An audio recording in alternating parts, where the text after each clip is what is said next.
Isa sa mga suggestion yun na magiging training natin this year ay ito. Babasahin ko lang. Creating lesson modules because the lesson in the manual is too long to be discussed in online or in a messenger. It consumes sometimes more than 1 hour. I don't know how to shorten it, but the lessons in the manual are all important. That's why I make it a point not to skip any message. So paano gumawa ng lesson sa online or messenger na maituro natin yung mahabang lesson na nasa teacher's outline na maiksi lang. Paano mo gagawin yon in a shortened time? I have some ideas how to do that, but it may not perfect, but I hope makatulong ito sa inyo. Elder Jeffrey R. Holland commented on how the Savior taught. He said, "His instruction was simple, direct, and powerful." Direct. To make your lesson direct to the point, first think, what will student learn in this lesson? To find the answer to that question, turn to the manuals, read the lesson introduction, then see the lesson subtopics and principles. This will tell you what students are to learn in the lesson. Then focus to that in making your lesson outline. Simple. Make your lesson outline simple. Just prepare 2 to 3 questions only. Questions that are thought-provoking, or as what Elder David A. Bednar taught, questions that invite revelation. Powerful. Lesson is powerful if it is Christ-centered and the students feel the influence of the Holy Ghost. Therefore, conclude with a question that will lead students to think of Christ. Watch the next video to see a sample of creating a simple, direct, and powerful lesson. Illustration of preparing lesson outline that is simple, direct, and powerful. Direct. To illustrate this one, let's see the teacher manual. The lesson title itself will tell you what the lesson is about.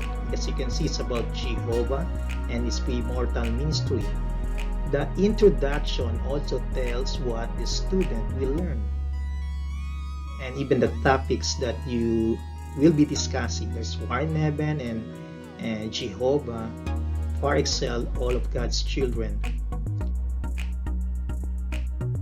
Subtopics tells us more, especially the specifics of what the students will learn.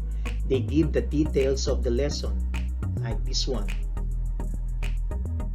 And in each subtopic, you can see the principle to be learned by the students. Usually, the course has 2 subtopics. In every subtopic contains a principle or 2. Right here, it's the principle is highlighted in bold letters. Now you have the idea of what the lesson is about, what truths your students need to learn. Prepare 1 to 2 questions. Here is a sample. Look at the question. Question number 1. In his premortal ministry, how did Jesus take part in the war in heaven? Question number 2.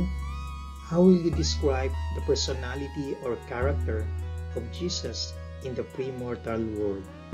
As you can see, question number 1 is derived from the first subtopic of the lesson, and question number 2 is from the second subtopic. These questions are what you will post to social media in advance, so your student can study in advance. Include in your post the link where they can search the answers to this question. So as students search the answer to these questions in advance, you won't worry anymore about teaching everything in the manual because they already have read it in advance. Other important truths, principles, or quotations in the manual do not discuss during the class. The students already read them In fact, their answer to the questions you posted in advance will be like the summary of the whole manual.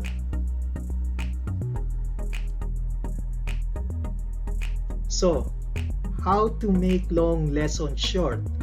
The answer, like what the Savior does, keep your instruction simple, direct, but powerful.